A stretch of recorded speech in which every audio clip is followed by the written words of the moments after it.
The scent of bergamot and wild jasmine filled the small studio as Aria pressed the glass stopper into the amber bottle, her hands steady despite the exhaustion pulling at her shoulders.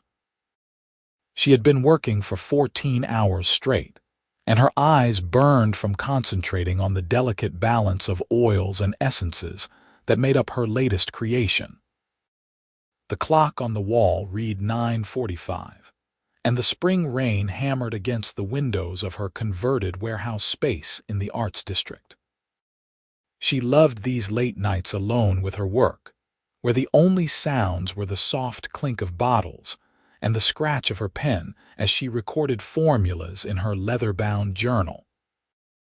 This was her sanctuary, the place where she transformed raw materials into liquid memories, bottling emotions and dreams for clients who wanted something no department store could ever offer. The bell above her door chimed unexpectedly, making her jump. She never had visitors this late, and her studio was tucked away on a side street that most people never discovered unless they were specifically looking for it. Aria looked up, her dark hair falling across her face as she set down the bottle and turned toward the entrance. The man who stepped inside was tall, with broad shoulders outlined by a charcoal coat that was darkened by rain across the fabric. Water dripped from his hair, which was a deep brown that looked almost black in the low lighting of her studio. His jaw was strong and clean-shaven, and when his eyes met hers, she felt something catch in her chest. They were an unusual shade of gray-blue, like storm clouds over the ocean, and they held an intensity that made her suddenly aware of how isolated her studio was at this hour. "I apologize for the late visit," he said, his voice deep and controlled. "I saw your light on. Are you still accepting clients?" Aria wiped her hands on her work apron, suddenly conscious of the paint stains and oil marks that covered it. "I usually work by appointment," she said, trying to keep her voice professional despite the unexpected flutter of nerves in her stomach. "But I can schedule you for later this week if you would like." He moved further into the room, his eyes scanning the shelves that lined the walls, packed with hundreds of bottles in varying sizes and colors. The rain had left drops on his coat that caught the warm light from her workbench. "I leave for London on Tuesday and will be gone for 6 weeks," he said. "I was hoping you might be able to help me tonight, even just for a consultation. I have been searching for your studio for the past hour." There was something in his tone that made her hesitate, not demanding but earnest. He had been looking for her specifically, which meant someone had recommended her work. That happened occasionally through word of mouth, though she never advertised and kept her client list small and carefully curated. "Who referred you?" she asked, moving around her workbench to get a better look at him. Up close, she could see the fine quality of his clothing, the expensive watch on his wrist, the way he carried himself with the kind of confidence that came from success and power. "Deanne Rothschild," he said. "She told me you created something for her last year that reminded her of her grandmother's garden in Provence. She said it was like capturing a memory in a bottle, and that no one else in the world could do what you do." Aria smiled at that. Deanne had been one of her favorite clients, a woman in her 70s who had cried when she first smelled the perfume Aria had crafted for her. The memory of that moment still warmed her heart. "Deanne is very kind," she said, "and she is right that what I do is quite personal. Creating a custom perfume is not a quick process. It requires time, multiple consultations, and a real understanding of what you are looking for."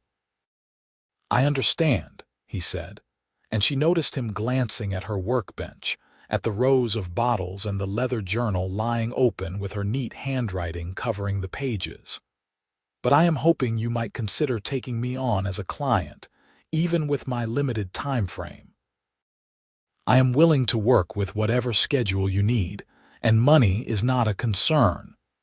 The last part was said without arrogance, just a simple statement of fact. Aria had worked with wealthy clients before, but there was something different about this man. He did not carry himself with the entitled air that some of them did.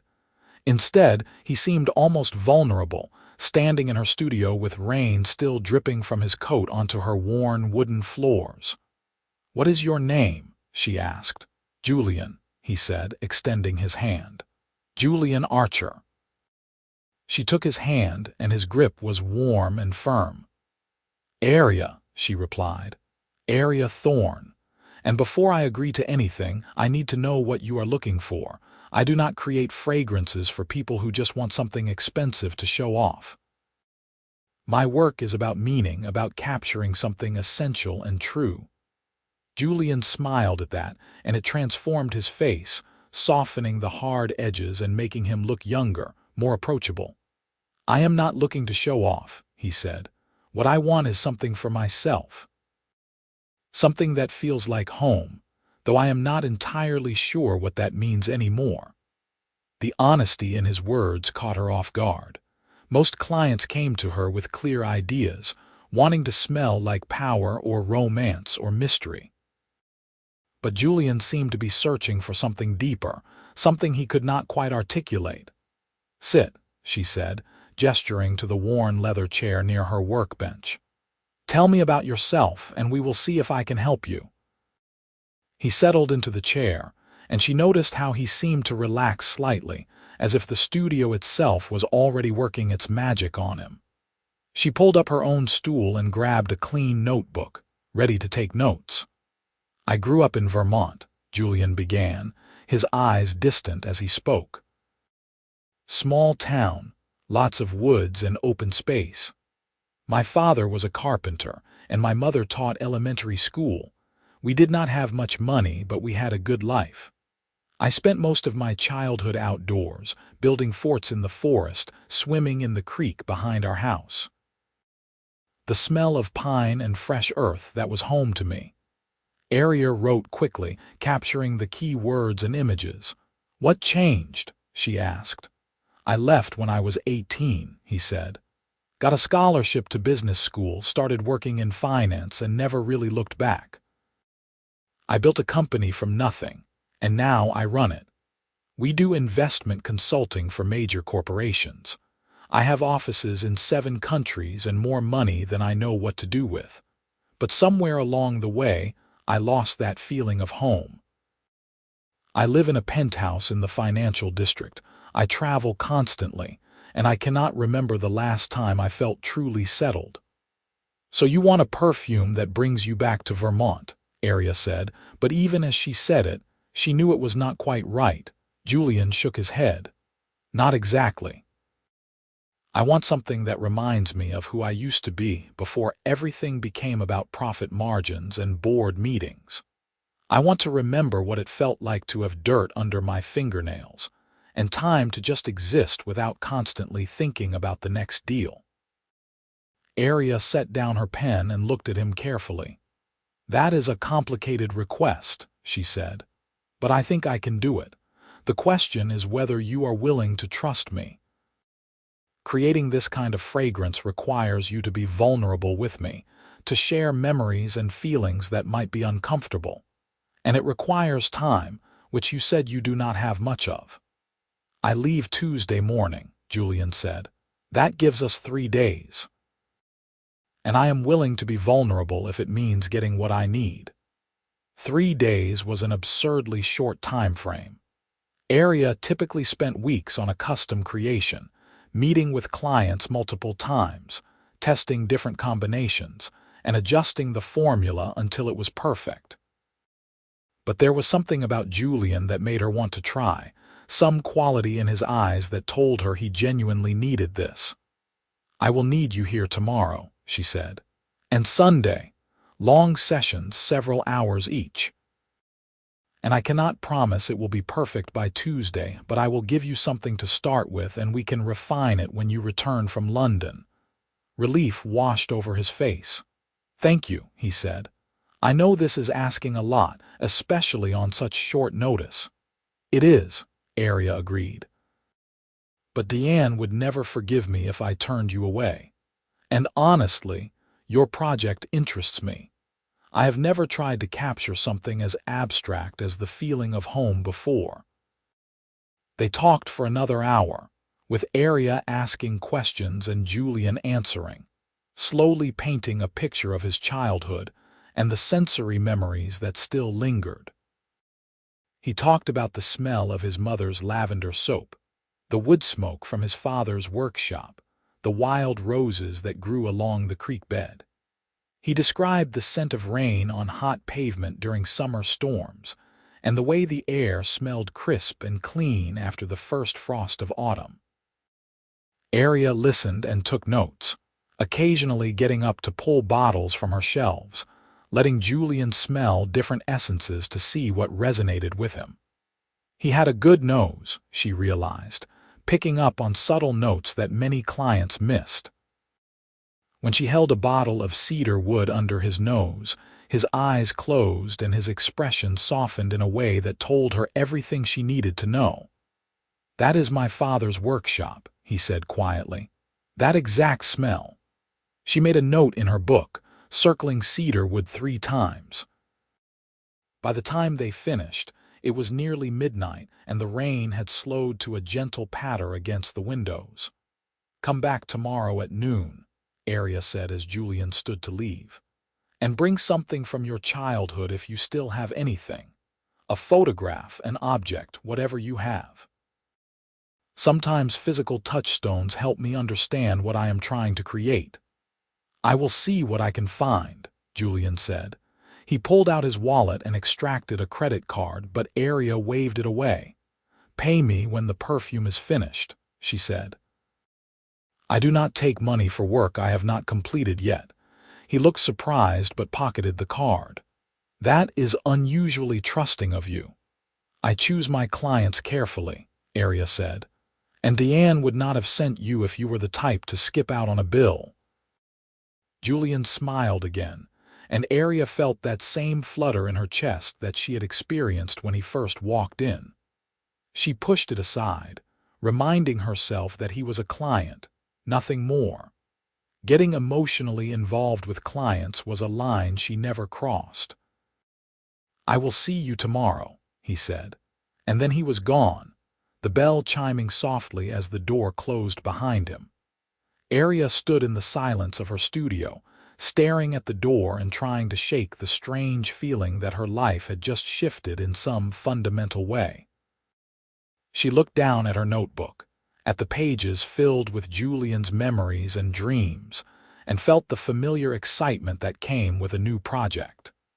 But underneath, that was something else, something warmer and more personal that she did not want to examine too closely. She forced herself to focus, spending the next hour organizing her notes and pulling oils from her collection that she thought might work for Julian's fragrance. Cedar wood was the obvious foundation, but she would need to balance it with something lighter, something that captured the openness and freedom he had described. Maybe bergamot for brightness, and a touch of wild grass accord to represent the meadows he had run through as a child. By the time she finally locked up and headed home to her small apartment above a bakery, it was past 1 in the morning. But her mind was buzzing with ideas, and she knew sleep would be difficult to find. She kept seeing Julian's face, the way his expression had softened when he talked about his childhood, the vulnerability he had shown in admitting that he felt lost. The next morning came too quickly, and Aria woke to the smell of fresh bread from the bakery below. She dressed in comfortable jeans and a soft cotton shirt, pulling her hair back into a messy bun before heading down to grab a coffee and a croissant. The owner, Marcus, greeted her with his usual warm smile. "You were up late last night," he said, sliding her usual order across the counter. "I heard you come in after 1. "New client," Aria said, taking a grateful sip of the hot coffee. "Complicated project." "Complicated in a good way or a bad way?" Marcus asked, raising an eyebrow. Aria thought about Julian, about the intensity in his eyes and the way her heart had raced when he smiled. "I am not sure yet," she admitted. She spent the morning in her studio, laying out her materials and preparing her workspace. She pulled dozens of oils and essences, arranging them in the order she thought she might need them. The process of creating a perfume was part science and part intuition, and she had learned over the years to trust her instincts even when they did not make logical sense. At noon exactly, the bell chimed and Julian walked in. He looked different in the daylight, wearing dark jeans and a gray Henley that showed off his broad shoulders. He carried a small wooden box under one arm, and there was a nervous energy about him that had not been there the night before. "I brought something," he said, setting the box on her workbench. "I went to my storage unit this morning and dug through some old boxes from my parents' house. They both passed away a few years ago, and I have been meaning to go through their things but have not had the time." Aria could hear the grief in his voice, carefully controlled but still present. She moved closer as he opened the box, revealing a collection of small items. There was a pocket knife with a worn wooden handle, a faded photograph of a young couple standing in front of a white house, a pressed flower in a small frame, and a handkerchief embroidered with the initials MT, "My mother's," Julian said, touching the handkerchief gently. "Marie Thorne. She used to keep one in her pocket all the time. This one still smells like her perfume, or at least it did. I'm not sure if the scent has faded by now." Aria picked up the handkerchief carefully, bringing it to her nose. The scent was faint but still there, a light floral with a powdery base. "Lily of the valley," she said. "And iris root, classic combination." Julian watched her with an expression she could not quite read. She was a classic woman in many ways, he said. Old-fashioned values, believed in hard work and kindness. She would have liked you, I think. The comment was so unexpected that Aria looked up sharply, meeting his eyes. There was something there, a warmth that made her pulse quicken. She cleared her throat and set the handkerchief down carefully. "Tell me more about her," Aria said, redirecting the conversation to safer ground. "What did she smell like beyond the perfume? What do you remember?"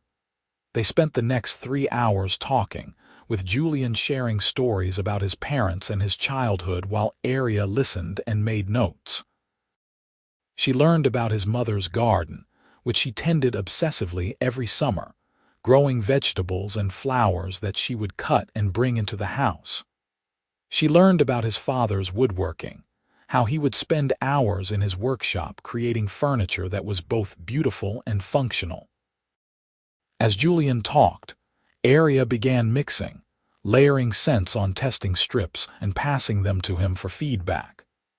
The cedar wood was definitely the base, but she added notes of lavender to represent his mother, and a touch of leather to capture the worn tools in his father's workshop. She experimented with green notes, trying to find the right balance that would evoke the forests of his childhood without being too obvious. "Try this," she said, handing him a testing strip with her latest combination. Julian held it to his nose and inhaled deeply. His eyes closed and she saw his throat work as he swallowed. When he opened his eyes again, they were slightly glassy. "That is close," he said, his voice rough. "Very close." Aria felt a surge of satisfaction. She was on the right track. She made a few more adjustments, adding a hint of petrichor to capture the smell of rain on earth, and a whisper of honey to represent the sweetness of those childhood summers. "Now try," she said, offering another strip. This time, when Julian smelled it, a smile spread across his face.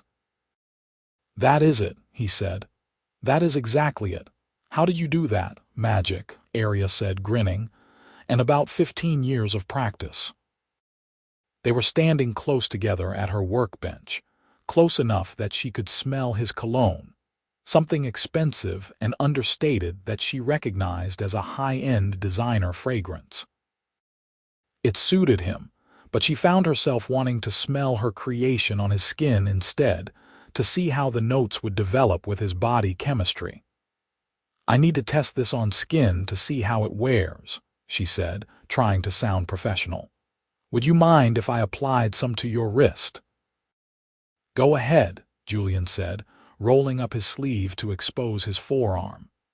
Aria applied a small amount of the fragrance to his wrist, her fingers brushing against his skin. The contact sent a jolt through her that she tried to ignore. She stepped back quickly, putting distance between them. "Give it a few minutes to settle," she said.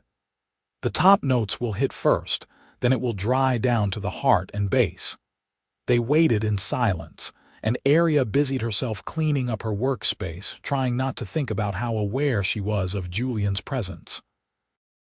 When enough time had passed, she moved back to him and took his wrist gently, bringing it to her nose. The perfume had transformed on his skin, the different notes blending and evolving in a way that was even better than she had hoped. The cedar wood had deepened, mixing with his natural scent to create something warm and inviting. The lavender added a soft sweetness without being feminine, and the leather gave it an edge that kept it interesting. "It is perfect," she said, looking up at him. "This is exactly what it should be." Julian brought his wrist to his own nose, inhaling slowly. "You are incredibly talented," he said. "This is beyond what I expected. It really does feel like home." The way he was looking at her made Aria's breath catch. There was admiration in his eyes, but also something deeper, something that made her heart race. She released his wrist and stepped back, reminding herself again that he was a client. "I am glad you like it," she said, her voice sounding slightly strained to her own ears. "I will need to make a full batch and let it age for at least 24 hours before I bottle it. Can you come back tomorrow evening to pick it up?" "I will be here," Julian said. "What do I owe you?" Aria calculated quickly in her head. Her custom fragrances typically started at $2,000, but this one had required intensive work in an extremely short time frame. "3,000, she said. Julian did not even blink. "That seems low for what you have created. How about 5? 3 is fair," Aria insisted. "I do not overcharge just because someone can afford it." "You should," Julian said, a hint of amusement in his voice. "But I respect your integrity. 3,000 it is, though I am going to leave you a substantial tip." They talked for a while longer, the conversation drifting away from perfume and into more personal territory. Aria learned that Julian played piano, though he rarely had time for it anymore. He learned that she had grown up in foster care, moving from home to home until she aged out of the system at 18. She told him about discovering her talent for fragrance by accident when she took a job at a cosmetics counter and became obsessed with understanding how different scents worked together.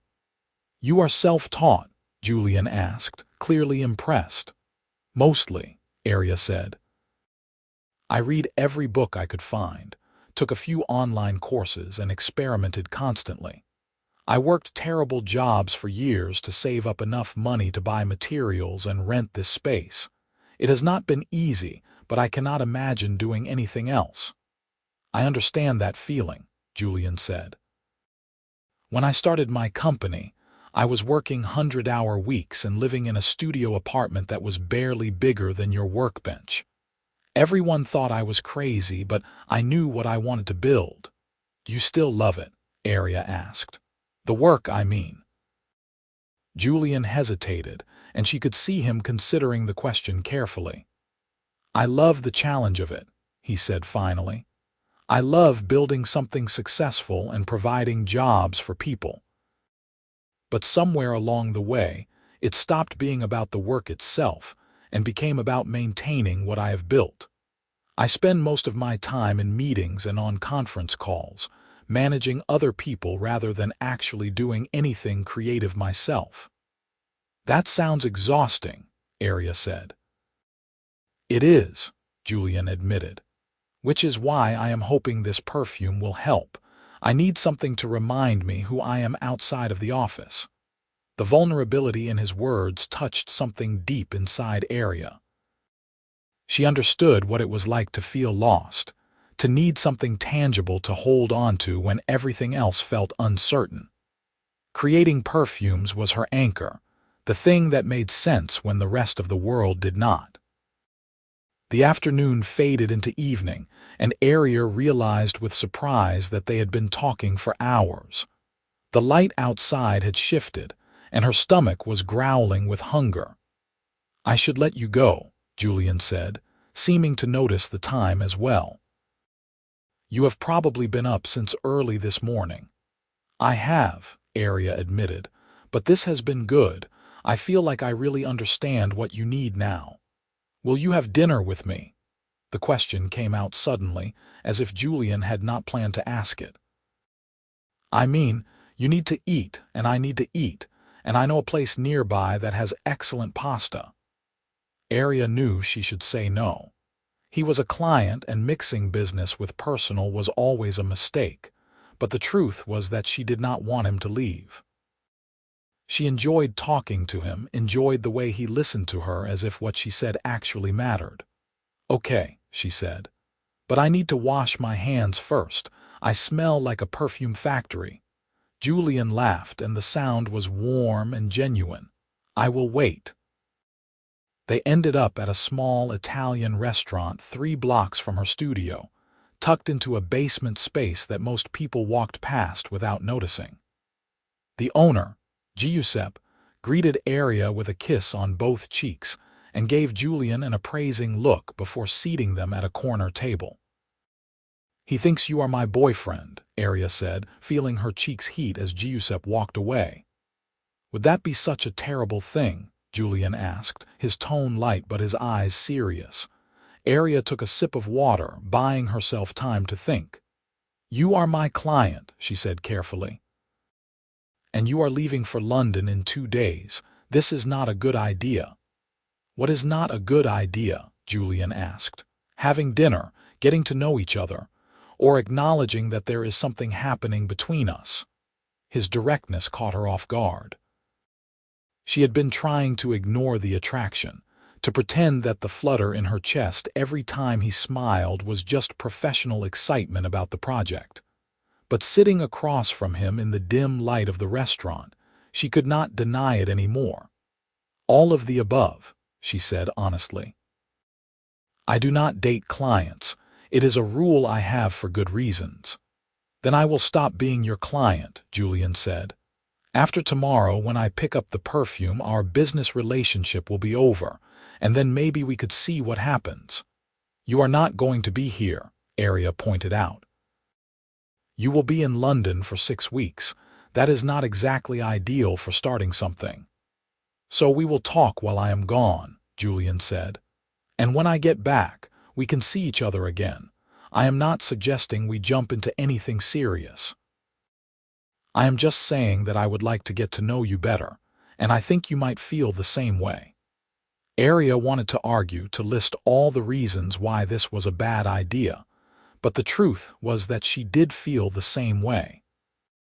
She was drawn to Julian in a way she had not been drawn to anyone in a long time. There was a connection between them that felt rare and worth exploring. "Let me think about it," she said finally. "Fair enough," Julian said, and he let the subject drop. They ordered food and talked about easier things, like favorite books and movies, places they wanted to travel, childhood memories that still made them laugh. Aria found herself relaxing, enjoying the conversation and the way Julian's attention never wavered from her. He was genuinely interested in what she had to say, asking follow-up questions and sharing his own experiences in return. By the time they finished dinner, it was late, and Aria was exhausted in the best way possible.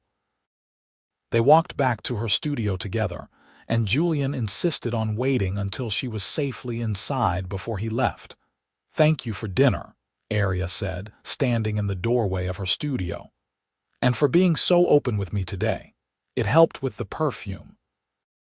"Thank you for taking me on with such short notice," Julian said. "I will see you tomorrow evening." He reached out and tucked a strand of hair behind her ear, his fingers lingering for just a moment against her cheek. The touch was gentle and intimate, and Aria felt herself leaning into it before she caught herself and stepped back.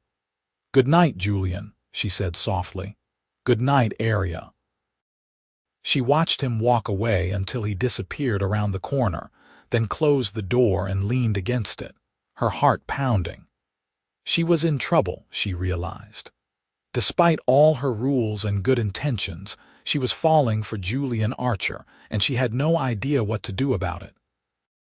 The next day was Sunday, and Aria spent the morning in her studio preparing Julian's perfume. She mixed the oils in precise proportions, her hands steady and sure as she worked. This was the part of the process she loved most, the moment when all her planning and experimentation came together into a final product. She poured the fragrance into a beautiful amber bottle, one of her favorites from her collection. It was hand-blown glass with a silver stopper, elegant and masculine at the same time.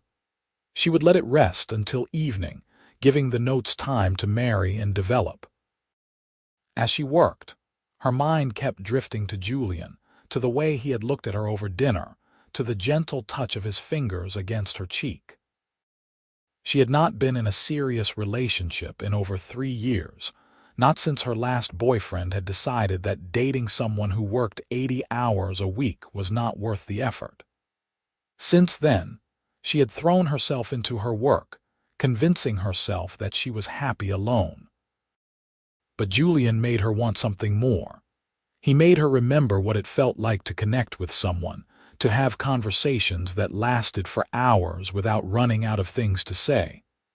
The fact that he was successful and wealthy was almost beside the point. What drew her to him was his honesty, the way he was not afraid to be vulnerable, the genuine interest he showed in her work and her life. Her phone buzzed with a text message, and she picked it up to see Julian's name on the screen. He had asked for her number the night before, supposedly so he could let her know if he was running late for their meeting. "How is the perfume coming along?" the message read. Aria smiled and typed back. "It is resting right now. Should be perfect by tonight. I am looking forward to it. And to seeing you again."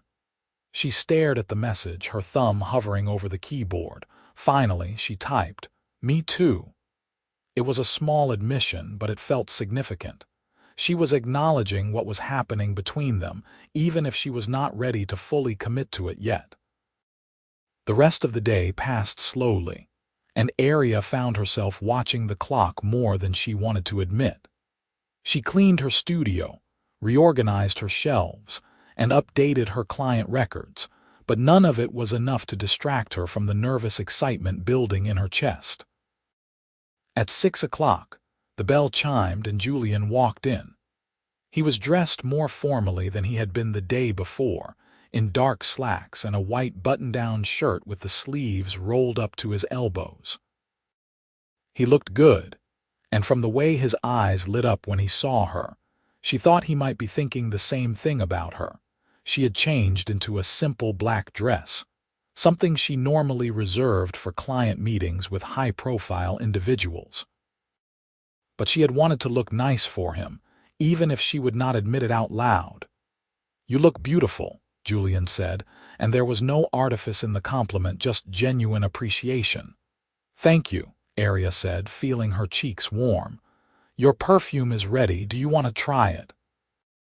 She led him to her workbench, where the amber bottle sat waiting. She had wrapped it in tissue paper and placed it in a small black box, making it feel special and complete. Julian opened the box carefully, lifting the bottle and removing the stopper. He inhaled deeply, and Aria watched his face, looking for any sign of disappointment or doubt. But what she saw instead was wonder. His eyes closed and a slow smile spread across his face. "It is perfect," he said, his voice thick with emotion. "Even better than yesterday." How did you make it even better? I made a few small adjustments to the proportions, Aria said, and letting it rest overnight allows the notes to blend more fully. The scent will continue to evolve over the next few weeks, becoming even more complex. Julian applied a small amount to his wrist and held it out to her. What do you think? Aria took his wrist, her fingers circling it gently as she brought it to her nose. The perfume was everything she had hoped it would be, warm and grounding with a subtle complexity that revealed itself slowly.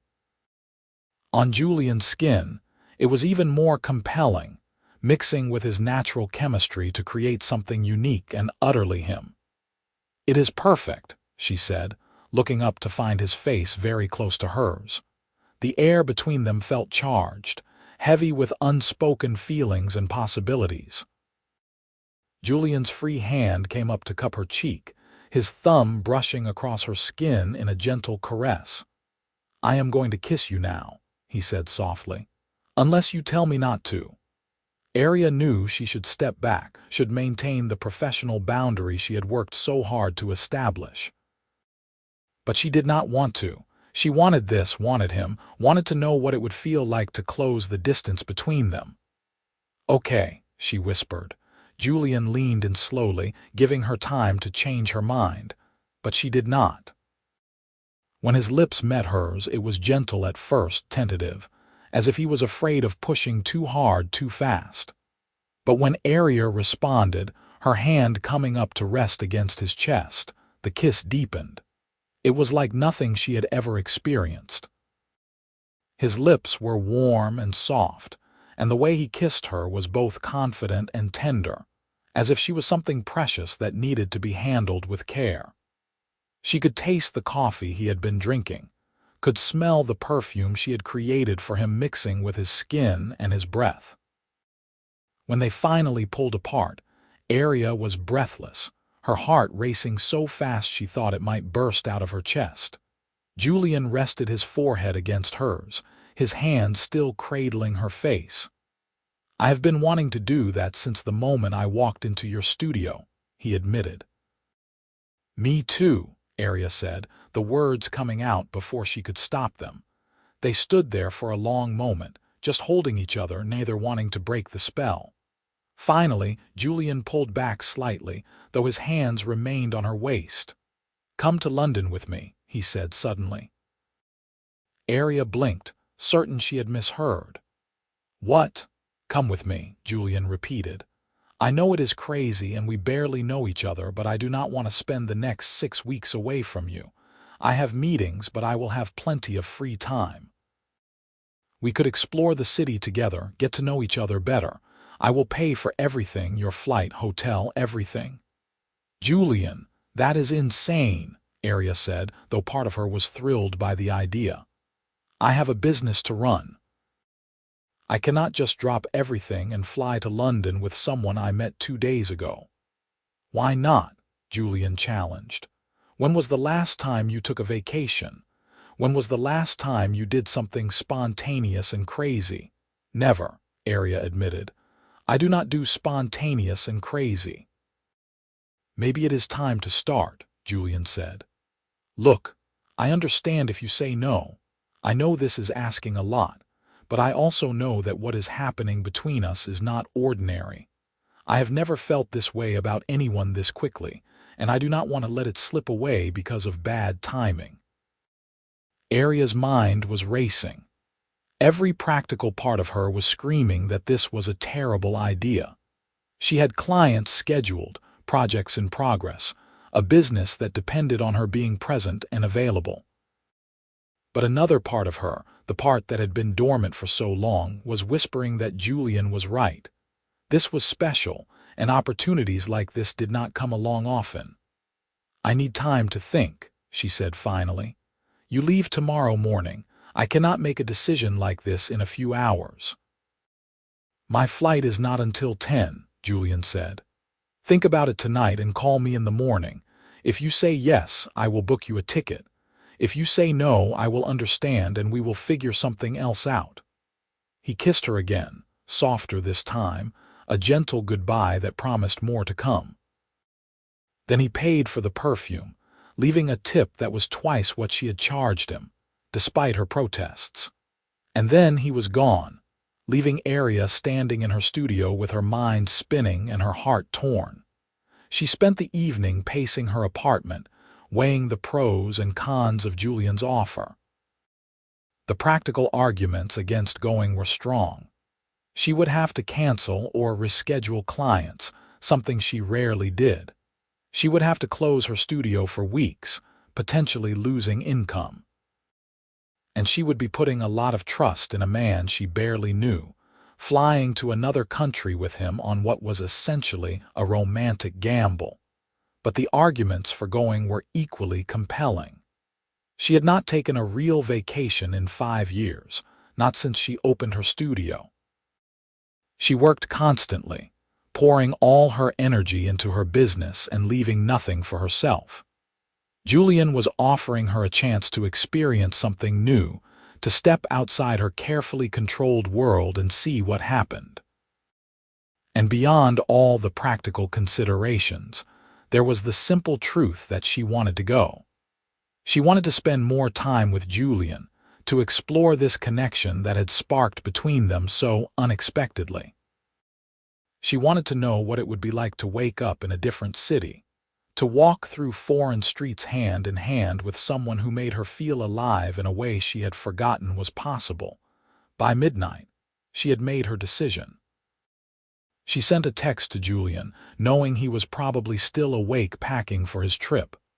"I will come with you, but I need to be back in 4 weeks, not 6. I have commitments I cannot break." His response came within seconds. "4 weeks is perfect. I will book your flight. Thank you for taking a chance on this." Aria set down her phone and realized she was smiling, a giddy excitement bubbling up inside her. She was really doing this. She was flying to London with a man she had known for less than 3 days, and it felt both terrifying and absolutely right. The next morning was a blur of activity.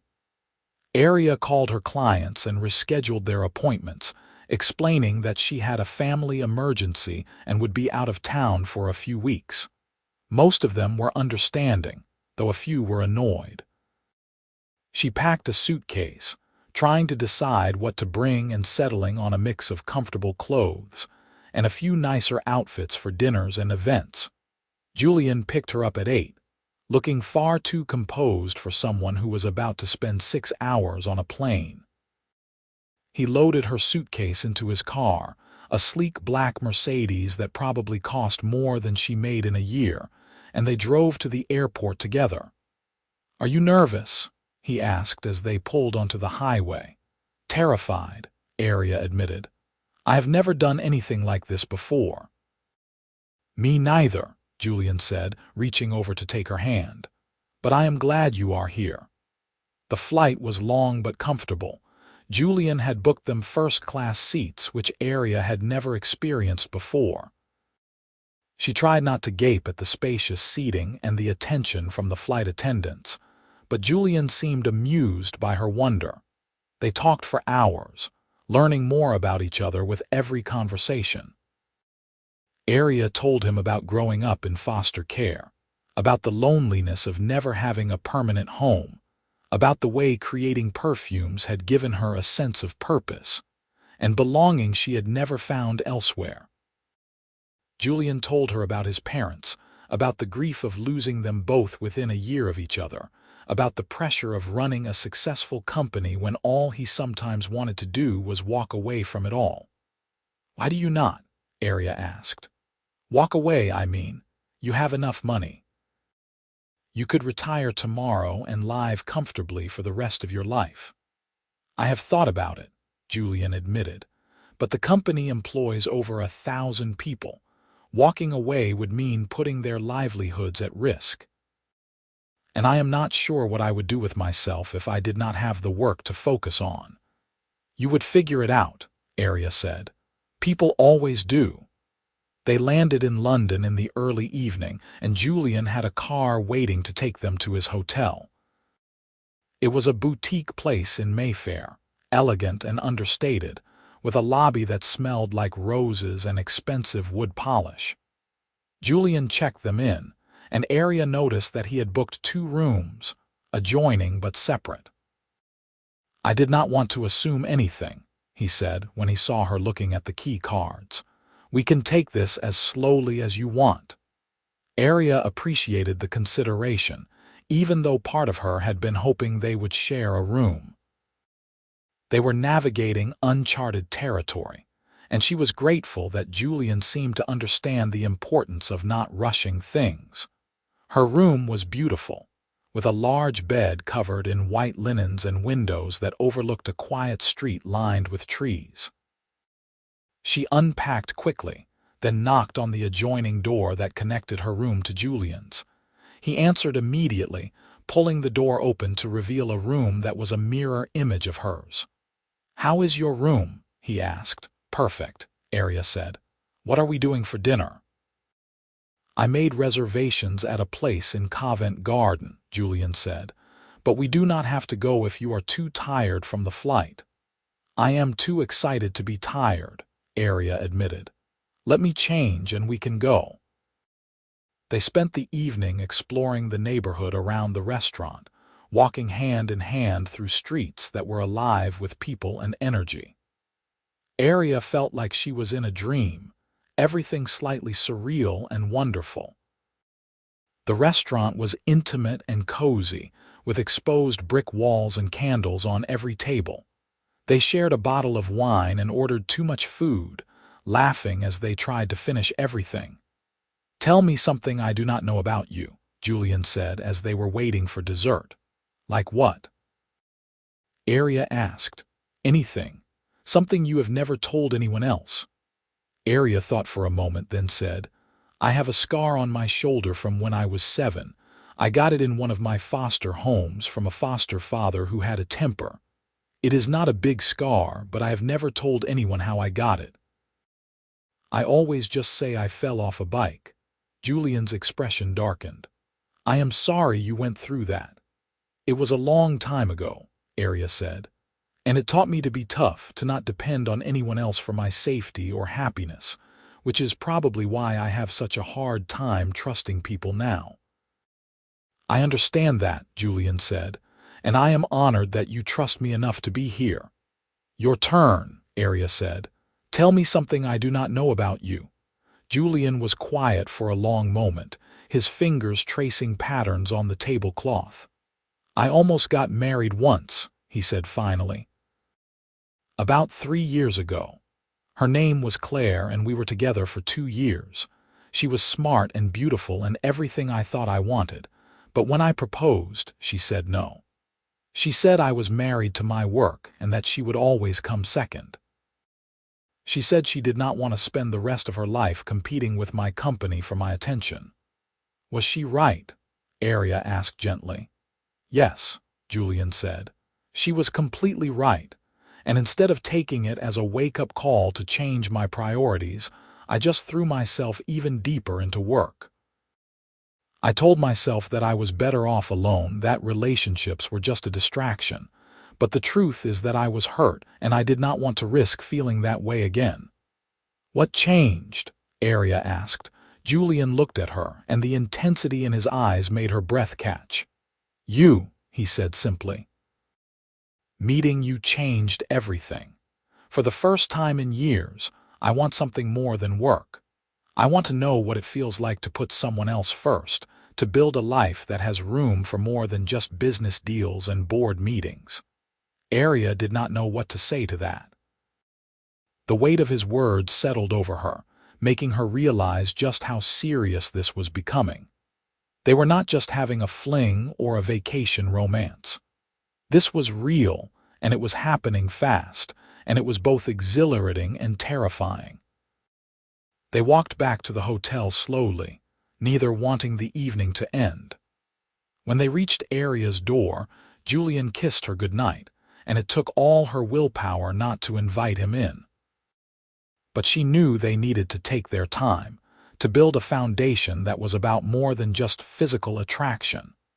The next few days fell into a wonderful rhythm. Julian had meetings during the day, so Aria would explore the city on her own, wandering through museums and parks and tiny shops tucked into side streets.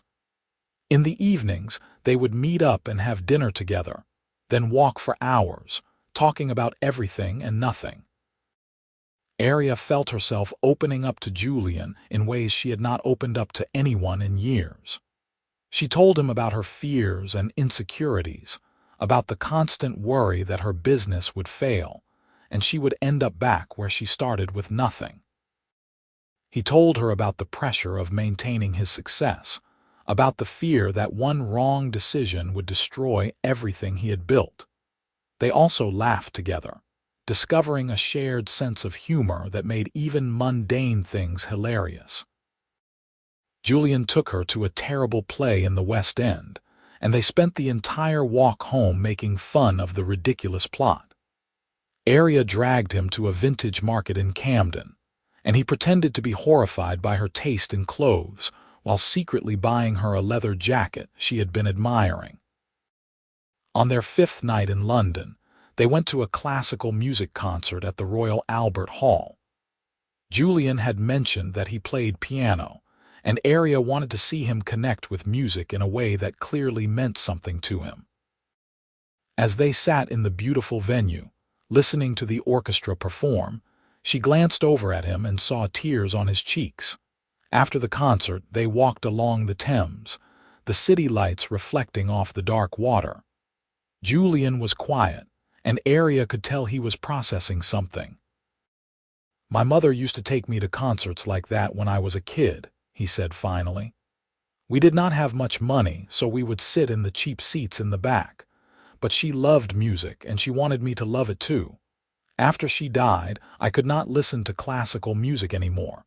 It hurt too much." "What about tonight?" Aria asked. "Tonight it felt like healing," Julian said. "Like maybe I can hold onto the good memories without being destroyed by the grief." Aria took his hand, threading her fingers through his. "I think your mother would be proud of who you have become." "I hope so," Julian said. "Though I think she would probably tell me I work too much and need to slow down." "She would be right," Aria said, smiling. They stopped at a bridge, leaning against the railing and watching the river flow beneath them. Julian turned to face her, his hands coming up to frame her face. "I am falling in love with you," he said, the words simple and direct. "I know it is too soon, and I know we have only known each other for a week, but I cannot keep pretending that this is just casual for me. You are all I think about, Aria. When I am in meetings, I am counting down the hours until I can see you again. When I am with you, everything else fades away. I do not know what is going to happen when we go back home, but I know that I want to figure it out together." Aria felt tears welling up in her eyes. She had been trying to protect herself, trying to keep some emotional distance in case this all fell apart. But hearing Julian say those words, seeing the vulnerability and honesty in his face, she knew she could not hide anymore. "I am falling in love with you too," she said, her voice shaking. "And it scares me because I have spent so long building walls to keep people out, but being with you makes me want to tear those walls down." Julian kissed her, and this time there was a desperation to it, a need to be closer that had been building for days. When they finally pulled apart, they were both breathing hard. "Come back to my room," Julian said. "Not for anything physical unless you want that. I just want to hold you. I want to fall asleep with you and wake up with you, and not spend another night in separate beds." Aria nodded, unable to speak past the emotion clogging her throat. They walked back to the hotel hand in hand, and when they reached Julian's room, he was true to his word.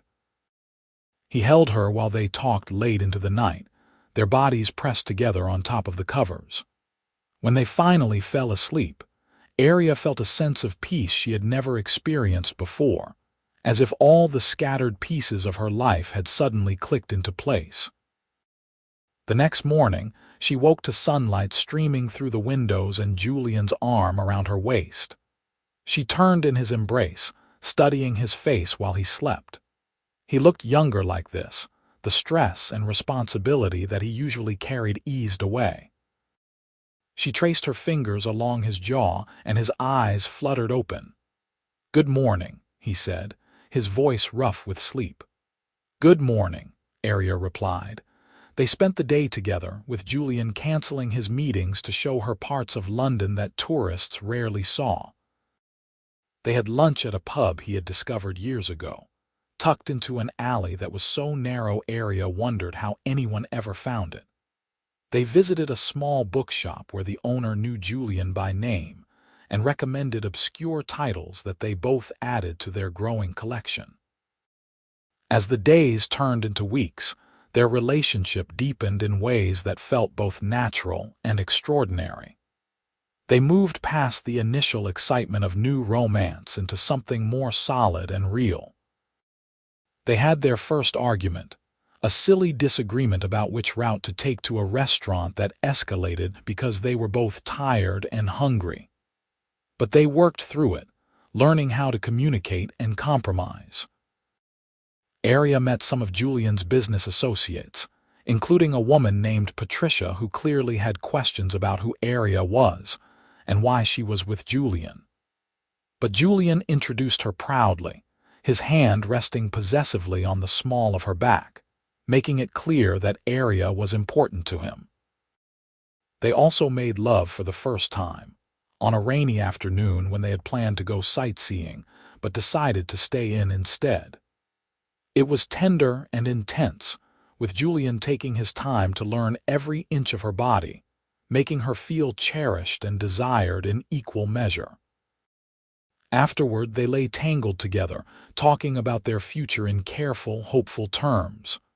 "What happens when we go back?" Aria asked, her head resting on Julian's chest. "We figure it out," Julian said. "I have been thinking about this a lot. I do not want to do long distance, and I do not want to lose you. So I am going to make some changes. I have been thinking about selling my company, or at least stepping back from day-to-day operations. I have partners who are more than capable of running things without me." "Julian, you cannot make decisions like that because of me," Aria said, sitting up to look at him. "What if we do not work out? What if this all falls apart when we get back to real life?" "It will not fall apart," Julian said with a confidence that made her want to believe him. "And I am not doing this just because of you. I am doing it because you helped me remember what matters. I have spent the last 3 years building an empire, but I have been miserable. I want to build a life instead, and I want to build it with you." Aria felt tears spilling down her cheeks, and Julian pulled her back down against him, holding her while she cried. They were happy tears, overwhelmed tears, the kind that came from realizing that something you had stopped believing in was actually possible. The 4 weeks in London passed far too quickly, and before Aria knew it, they were packing to go home. Julian had decided to return with her instead of staying for the remaining 2 weeks, claiming that his meetings could be done remotely. Aria suspected it was really because he did not want to be apart from her, and the thought made her heart swell. On the flight back, they talked about logistics. Julian's penthouse was impressive but impersonal, while Aria's apartment was small but filled with things she loved. They decided that Julian would start spending more time at her place, at least until they figured out something more permanent. "I want to meet your friends," Julian said. "And I want you to meet mine. I want to integrate our lives, not just keep this contained in a bubble." "I would like that," Aria said. "Though I should warn you that my friends are going to grill you relentlessly. They are very protective of me." "Good," Julian said. "I would be worried if they were not." When they landed, reality hit quickly. Aria had emails piling up and clients wanting to schedule appointments. Julian had his own business to manage, even if he was trying to step back. But they made it work, carving out time for each other even when schedules were tight. Aria introduced Julian to Marcus from the bakery, who took one look at them together and declared that he had known. She had a new boyfriend the moment she started glowing. She introduced him to her best friend Lena, a graphic designer who was initially skeptical but warmed up to Julian after he asked thoughtful questions about her work, and genuinely seemed interested in the answers. Julian introduced Aria to his brother, who lived 2 hours away and worked as a high school teacher. They drove out for a weekend visit, and Aria loved seeing Julian with his family, the way he relaxed and laughed more easily than he did in the city. His brother's wife, Sarah, pulled Aria aside before they left and told her that she had never seen Julian this happy, that whatever Aria was doing, she should keep doing it. Months passed, and their relationship continued to grow stronger. Julian followed through on his plan to step back from his company, promoting one of his partners to CEO and taking on a consulting role that gave him more flexibility and free time. He started playing piano again, filling his apartment with music in the evenings. He also started spending more time at Aria's studio, helping her with administrative tasks and learning about the art of perfume making. For her part, Aria learned to let Julian into her life in ways that felt both vulnerable and liberating. She let him see her at her worst, when she was stressed and snapping at everyone. She let him help her when clients were difficult or when she was struggling to capture the right scent. And she let herself imagine a future with him that included more than just the present moment. On a cool evening in October, 6 months after they had first met, Julian took Aria back to her studio. He had been acting mysterious all day, refusing to tell her what he had planned. When they walked in, she saw that he had transformed the space. Candles were lit on every surface, casting a warm glow over the room. Her workbench was covered with white roses, her favorite flower. "What is all this?" Aria asked, turning to look at him. Julian took her hands in his, and she could see that he was nervous. "This is where we met," he said. "This is where my life changed. I walked in here looking for a perfume that would help me remember who I used to be, but what I found instead was you, and you helped me become someone better." He dropped to one knee, pulling a small velvet box from his pocket. Aria's hands flew to her mouth, tears already starting to fall. "Aria Thorne, you are the most talented, beautiful, stubborn, amazing woman I have ever met. You challenge me and inspire me and make me want to be the best version of myself. I know we have not been together for very long, but I also know that I do not want to spend another day without you. Will you marry me?" He opened the box to reveal a ring that took her breath away. It was an emerald, her favorite stone, set in a delicate gold band that was clearly vintage and unique, just like her. "Yes," Aria said, the word coming out as barely more than a whisper. "Yes, of course I will marry you." Julian slipped the ring onto her finger, then stood and pulled her into his arms, kissing her with a passion that made her forget everything else. When they finally pulled apart, they were both laughing and crying at the same time. "I cannot believe this is real," Aria said, looking down at the ring on her finger. "Believe it," Julian said, "because I am not going anywhere. You are stuck with me now." They got married 4 months later, in a small ceremony at a botanical garden that was filled with the scent of flowers and growing things. Aria wore a simple white dress, and Julian wore a suit that made him look like he had stepped out of an old movie. They wrote their own vows, and there was not a dry eye in the audience when Aria talked about how Julian had taught her that home was not a place but a person, and that she had finally found hers.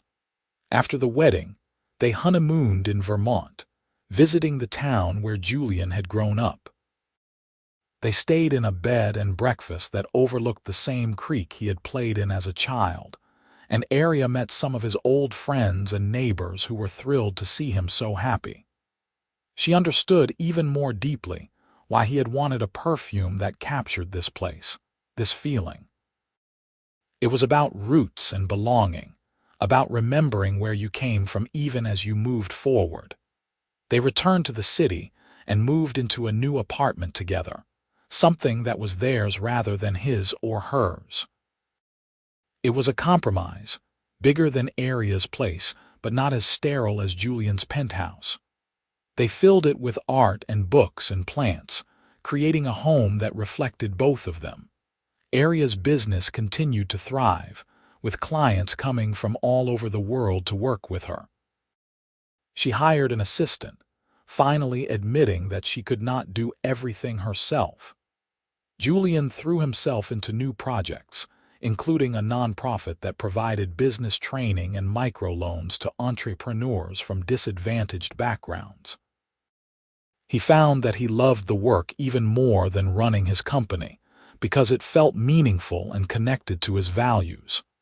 A year and a half after they got married, Aria discovered she was pregnant. She had been feeling tired and nauseous for weeks, assuming it was just stress, until Lena had pointed out that she might want to take a test. When the two lines appeared, Aria had stared at them in shock, unable to process what they meant.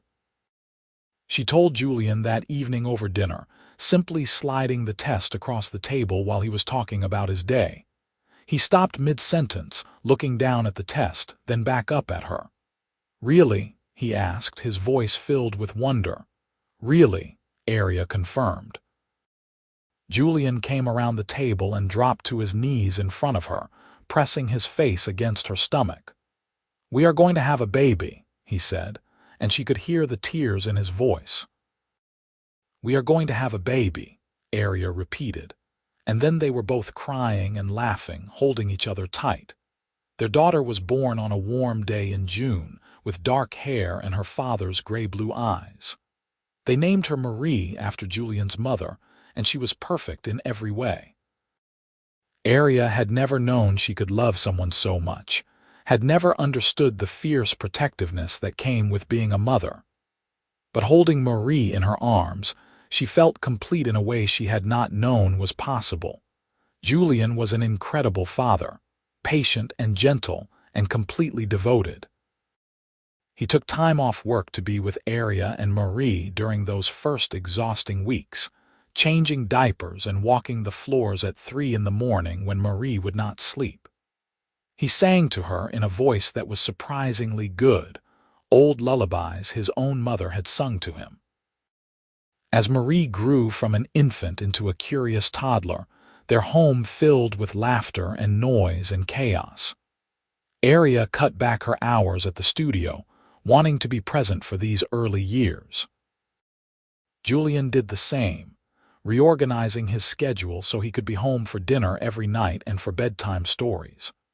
When Marie was 2, they bought a house outside the city, a place with a yard and trees and enough space for Marie to run and play.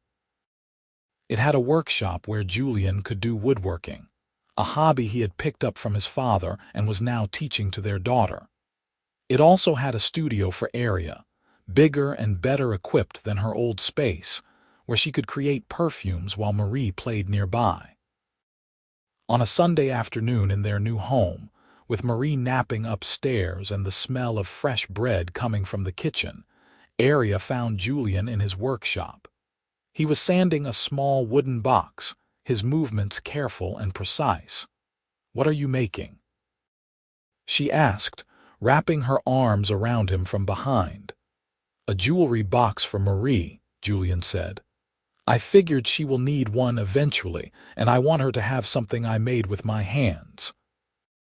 Aria rested her cheek against his back, breathing in the scent of sawdust and the lingering notes of the perfume she had created for him all those years ago. He still wore it every day, and every time she smelled it, she was transported back to that rainy night when he had walked into her studio and changed her life forever. "I never thought I would have this," she said quietly. "A family, a home, someone who loves me the way you do." Julian set down the sandpaper and turned in her arms, pulling her close. "I never thought I would have this either," he said.